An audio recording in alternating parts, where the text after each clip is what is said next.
Hai guys, kembali lagi bersama TPB Santuy. Oke, jadi sekarang kita bakal masuk ke bab baru, yaitu bab fungsi dengan banyak peubah atau banyak variabel. Jadi di sini kita bakal ketemu sama fungsi yang nggak cuma X, tapi fungsi dari Y juga gitu. Nah, ini biasanya kita jadiin Z sebagai fungsi X dan Y. Kalau biasanya mungkin dulu kita sering nemu Y sama dengan fungsi dari X. Nah, kalau Y sama dengan fungsi dari X, mungkin itu bentuknya kayak bisa kayak gini. Nah, tapi kalau Z sebagai fungsi dari X dan Y, itu 3 dimensi. Jadi misalnya ini X, ini Y, dan ini Z. Di setiap X dan Y titik-titik ini, bakal ada satu nilai Z. Nah, misalkan, jadi bentuknya itu nggak bakal jadi kurva atau garis kayak di 2 dimensi lagi, cuman sekarang 3 dimensi, jadi bentuknya bisa lebih bebas. Misalkan jadi nih kayak gini, jadi tidak jadi apa, permukaan gitu, permukaan 3 dimensi gitu.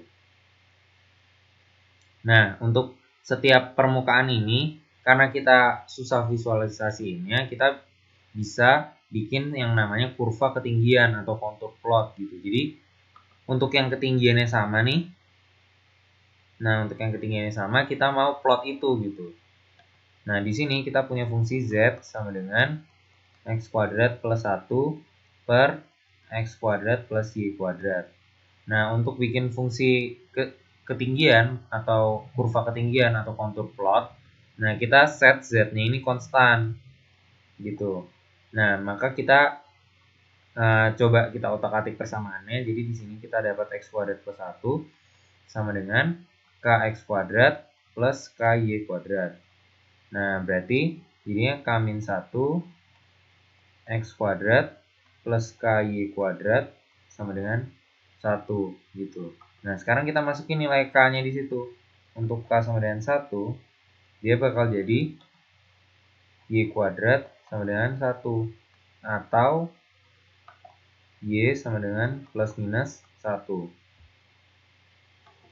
Nah, untuk K sama dengan 2, kita akan dapat jadi 2 kurang 1, 1, jadi X kuadrat plus 2Y kuadrat sama dengan 1. Nah, ini kita bakal ubah lagi jadi persamaan yang bentuknya jadi bentuk umumnya elips, yang X kuadrat per A kuadrat ditambah Y kuadrat per B kuadrat. Berarti ini seper akar 2 tapi dikuadratin. Nah, sama dengan 1 gitu. Kenapa kayak gini? Supaya kita gampang buat nanti gambarnya. Oke. Nah, yang ketiga, K sama dengan, bukan K sama dengan 3, tapi K sama dengan 4. Ingat nih 4. Nah, ini berarti 4 kurang 1, 3X kuadrat plus 4Y kuadrat sama dengan 1. Nah, ini bisa diubah jadi X kuadrat per seper akar 3 kuadrat ditambah Y kuadrat per seper akar 4 kuadrat sama dengan 1. Akar 4 2 ya, berarti ini setengah kuadrat gitu. Nah, dari 3 persamaan ini kita bakal sketch nih peta konturnya.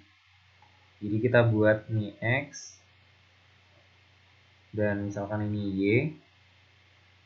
Nah, pertama yaitu Y sama dengan plus minus 1. Berarti ini misalnya ini 1, ini minus 1. Berarti dia bakal kayak gini. Garis lurus saja, garis paralel gitu. Nah, yang kedua, ini elips kan. Elips dengan yang di X itu elips yang pusatnya di 0 dan semi major aksisnya itu 1. Semi minor aksisnya itu seper akar 2. Jadi akar 2 itu kan sekitar 1,4 gitu. Seper akar 2 mungkin sekitar 0,7 ya. Jadi di sini nih, nah ini di sini 0,7. 0,7 minus 0,7, ini 1, ini minus 1. Nah, kita bikin ya elips lah, sketsanya kira-kira gini gitu. Oke. Nah terus yang terakhir ini apa, elips juga, x-nya seperakar 3. Akar 3 itu 1,7an ya, berarti bakal lebih kecil dari yang akar 2 nih, berarti sekitar di 0,6 lah, mungkin 0,6 gitu. Nah terus yang y nya 1/2, 0,5. Nah berarti bakal kayak gini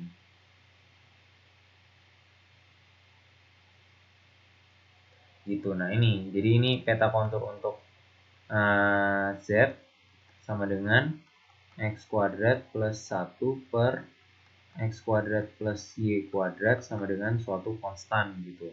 Nah ini untuk k sama dengan 1, ini k sama dengan 2, yang ini k sama dengan 4. Oke, sekian pembahasan kali ini. Thank you udah nonton, sampai kita ketemu di video-video selanjutnya.